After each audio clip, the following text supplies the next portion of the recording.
Hola amigos de Foro Económico Popular. Quería nomás decir hoy que estamos con nuestra nueva serie de videos de temas estratégicos. Eh, Hoy vamos a tratar de comentar una batalla muy famosa que realizó la Fuerza Expedicionaria Cubana en Angola. Y vamos a hablar sobre el tema de Cuito Cuanavale, ¿verdad? Cuito Cuanavale es un pueblo, una ciudad en Angola, donde se libró una batalla decisiva en la historia de África, ¿verdad?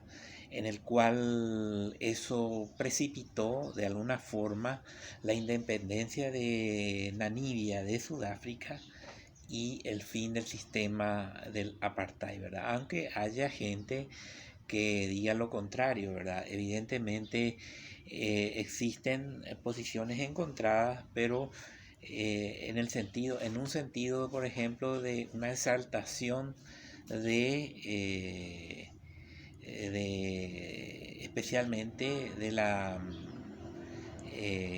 la parte cubana, porque en realidad la parte cubana tuvo un papel fundamental con grandes estrategas como el desaparecido general Ochoa, que al año siguiente fue purgado y fusilado por cuestiones de narcotráfico en Cuba, ¿verdad? Y el actual número 2 de ministro de las Fuerzas Armadas Revolucionarias de Cuba, el general Leopoldo Sintra Frías.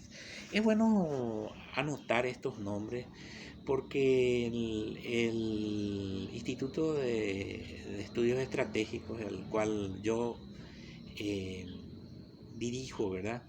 Y está a mi cargo, nosotros vamos a analizar estos temas y son algunas nomenclaturas que vamos a ir estudiando. Y bueno, ¿cuál es el contexto de de la batalla de Cuito Cuanavale?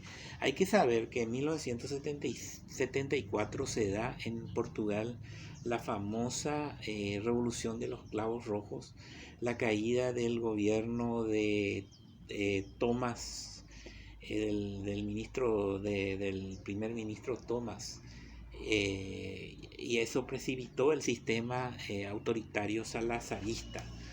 Bueno, naturalmente eso hizo de que se den las independencias de Angola, Mozambique y Cabo Verde, ¿verdad? Que eran las colonias portuguesas en África.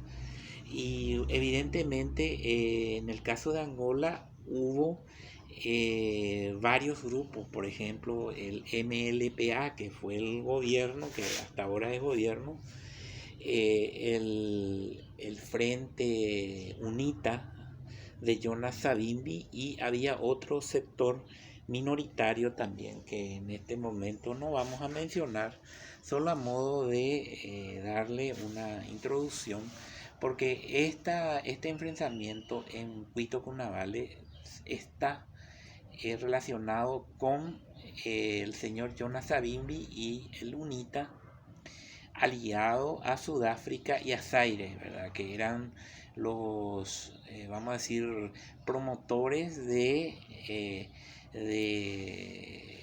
esta guerrilla, ¿verdad?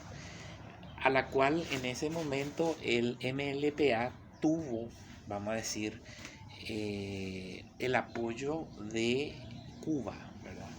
De Cuba y la Unión Soviética. Y más Cuba que la Unión Soviética. También hay mucho de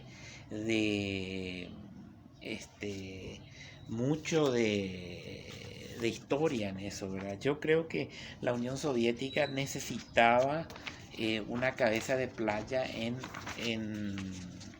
África, y Angola, por supuesto, era una cabeza de playa muy importante debido a tener tantos recursos naturales como también una infraestructura para las flotas navales, utilizando la geopolítica naval del almirante Goscosh, ¿verdad? Eso un poquitito, ¿verdad? Naturalmente lo que yo quería insistir es la influencia moral en el avance sudafricano que viene de Namibia hasta esa zona de Cuito Monravale, donde hay un río. Se detiene en esa zona del río y habían algunos elementos como el famoso tanque elefante o olifant, como lo llamaban ellos, que eran equipos de mucho peso, pero eso le permitió también que los sudafricanos tenían equipos de artillería que tenían alcance superior inclusive a los equipos del ejército cubano y de la FAPLA, que sería el ejército angolano, que venía replegándose con, ¿cómo se dice?, con la asistencia de asesores soviéticos. Naturalmente los cubanos, vamos a decir, encontraron ya un escenario de guerra en el cual la FAPLA no tenía ya condiciones de maniobra. Entonces los cubanos maniobraron y permitieron en esa batalla recuperar la influencia moral. Y hay un incidente muy interesante cuando se da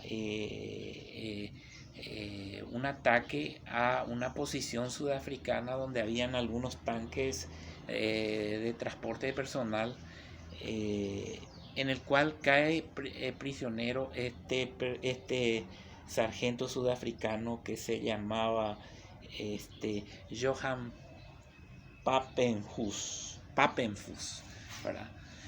Cuando cae Papenfuss hay todo un idilio sobre ese tema, ya que Papenfuss estaba muy mal herido y los soldados cubanos que lo encontraron consiguieron hacer arrancar uno de los tanques sudafricanos que estaban en condiciones de funcionamiento y lo llevaron abandonando su vanguardia y volver a las zonas de retaguardia.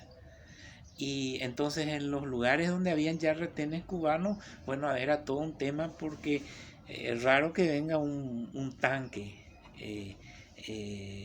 enemigo, ¿verdad?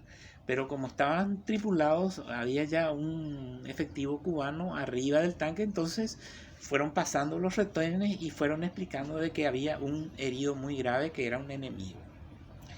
Papenfuss fue a Cuba debido a las gravedad de sus heridas, ¿verdad? Y él es intercambiado por un grupo de prisioneros después en los acuerdos que se dieron posteriormente, y evidentemente este episodio mostró la debilidad del sistema del apartheid, y ahí es lo que yo quería plantear, ¿verdad?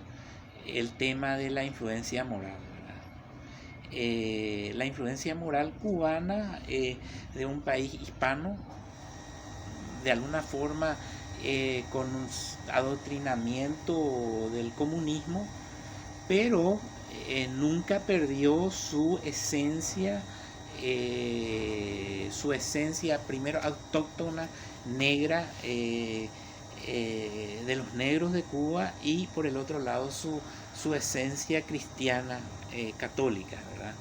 Entonces, naturalmente, para un católico es más importante algunas veces salvar al enemigo, pero en el pensamiento anglosajón, el enemigo es secundario, hay que ver si se puede o no se puede, sino que lo que, por ejemplo, es arriesgarse por el enemigo. Entonces, de ahí podemos nosotros analizar de por qué la UNITA y el ejército sudafricano no pudo consolidar el avance, y eso hizo de que ese sistema se derrumbe con el tiempo y después se dé el fin del apartheid, ¿verdad? Eso es lo que quería yo comentar en este video, y no pienso hacerlo lo más largo, y estaremos haciendo otros comentarios sobre el tema de Cuito Cuanavale, ¿verdad?